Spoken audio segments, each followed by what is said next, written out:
Hey, welcome to episode number 118 of the Ask Vishwanath show. It's a beautiful Saturday afternoon, and I hope you're having a great weekend. And today's episode, we speak about complexity. How to make this beautiful transformation from complexity to simplicity and get most of the things done in your life. What does Krishna say?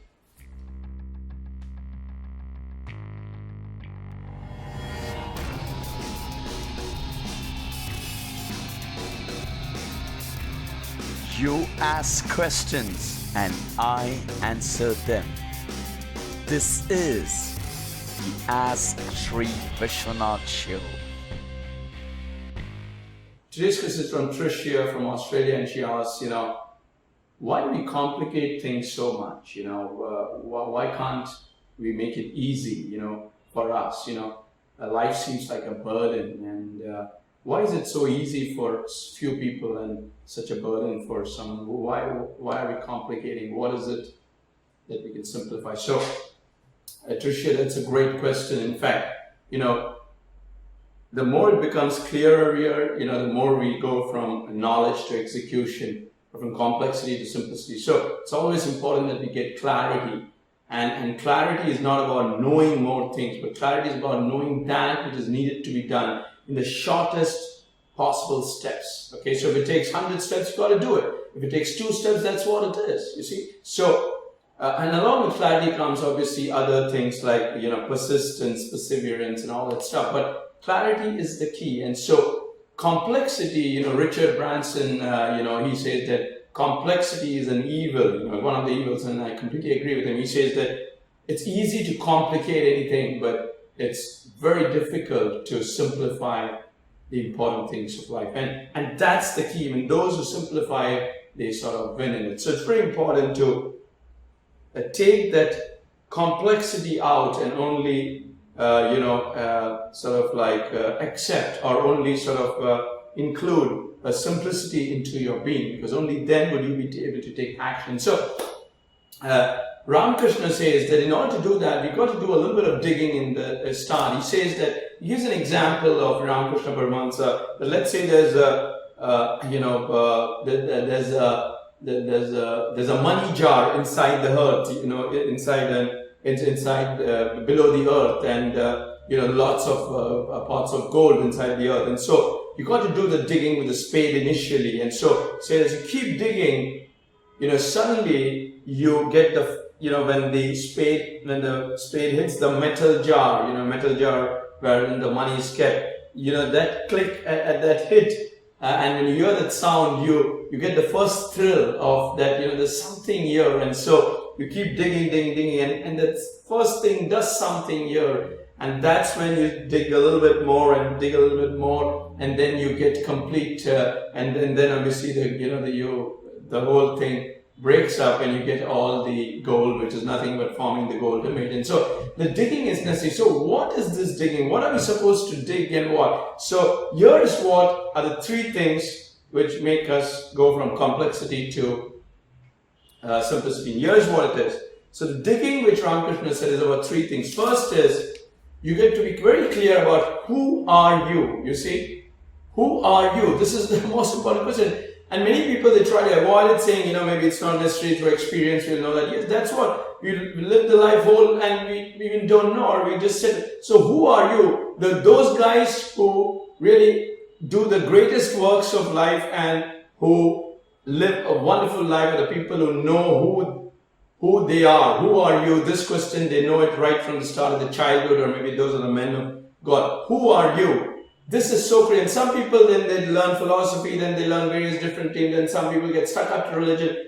That's all. The easiest answer to that is you are God. You see, you can live all through life and deny that. The fact is you are God, you're the consciousness, and not something philosophically or something, but that is what it is. Most people think they're just human beings with a body, mind, and intellect. And that is the key to all complexity. You see, because the moment you say you're the body, mind, and intellect, then you're governed by circumstances, time, space, and you're acting within that domain, under the control.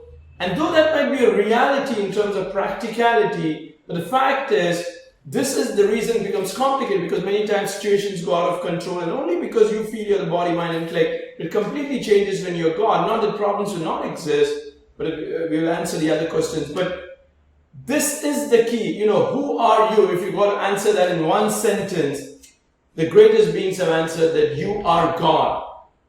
And the reason you cannot accept that is because of, the gunas. And then, that's when the second point starts, why you cannot accept because you're God, because of the three gunas, sattvic, rajasic, because of your karma and all that stuff. But this is the key thing. If you can answer who are you, not in a philosophical way, but really in terms of real, who are you, you will be able to get closer from complexity to simplicity. The next question is, once you answer who are you, say, why have you landed here? Why have you landed here?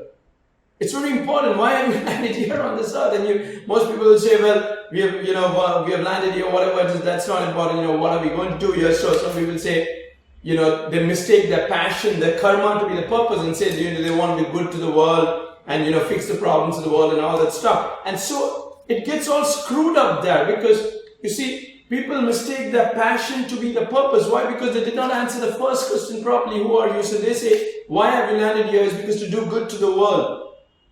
And so they mistake their passion, their karma, their baggage to be the purpose of life. The only purpose of life is forming the gold image from the mold. The body, mind, and intellect is the mold, and we can form the gold image. So only when you answer the first question, who are you, right, can you answer the second question, why have you landed here? And so people screw the second question up completely, because they say the passion is the purpose. They say, I want to do good to the world and all that stuff. And Ramakrishna gives a good example. Say, is the world such a small thing that you can do good to the world? I mean, you can't fix the problems of your own life. You can't fix the problems of your house, the people whom you love the most. You cannot even change, or you cannot even do. No one is going to listen to anything what you're saying. People only understand love. And so when you go out and say, I'm going to change the world, I'm going to fix, you're only changing that which you can change, and you're just projecting that you can change the world. So all this comes out of ignorance, because you think that your passion is your purpose, and you get this weird feelings of doing good to the world and all that stuff. You see, doing good to the world is a honor, but that's not the purpose of life. The purpose of life is to form the gold image. And, once you form the mold, and once you do that, if everyone spends most of the time in knowing who they are, why they have landed here, and they spend more time forming the gold image, you see, your energy will increase, your productivity will increase, the service will be more, people will get good service, whatever you're doing, you'll be able to be detached from your karma, and there will be automatically peace within, peace in the house, and peace everywhere. It's very important. So, and the third is, once you know who are you and why you have landed here, the third question is, what should you be doing here? So, once you know who are you and why you have landed here, what should you be doing here? And said that, you are God, and you have to form the gold image, and you have to destroy the gunas. So you have to draw the gunas in and be detached from the karma, and that's what you should be doing, because whatever, you came with is anyway going to be executed. So you got to destroy the gunas and form the gold image. That's what you should be doing here. And by doing that, you're doing a great service to humanity, because you are bringing in great energy. Wherever you go, there will be great energy. The moment you withdraw your gunas and you are focused on, forming the gold image, you're already spreading great energy. And you spread great energy, there's nothing greater than that, It's nothing greater than, because that's the highest step. There's physical health, intellectual health, and spiritual health. This is the greatest spiritual health, because you're doing good to yourself and others. You see, that's very important. And what others do is, they just mistake their passion to be the purpose. You see, it's like Ramakrishna says, it's like cows have horns, right? Whatever, so it's like we all have horns, and the horns are nothing but the gunas, the baggage or karma.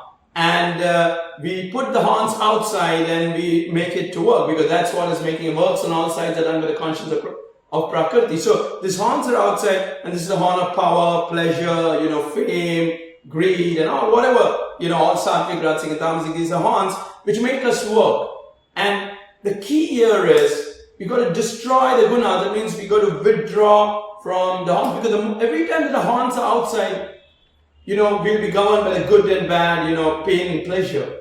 And so we'll never understand anything, because all we'll do is we'll be having horns, and again we come back and have another set of horns. That's all we're doing, because we never form the gold image. So long as you have horns, the horns are the horns of power, pleasure, all the gunas, your mind keeps going out and it keeps doing things and not doing things, and all you get is pain and pleasure. And in between that, you form your philosophy of the world, and you say this is how the world should be, and that's all. But the easiest thing is, if you withdraw your gunas, you automatically, are back to the shore, because it's all about getting back to the shore. You see, from complexity to simplicity is when you answer these three questions: who are you, why you have landed here, and what you should be doing here. And when you answer all this, or when you, as Ramakrishna says, you keep digging and you stick to these three questions, you are doing everything to get back to the shore. And so your transition will be smooth. And even though you will not be always back to the shore, you know that you are moving very rapid from complexity to simplicity, because once these three questions are what governs every single aspect of our life, and it just makes it all the way simple. And so we can be detached from our karma and withdraw. And this is what we got to do the whole of our life. And so this is the digging we got to do.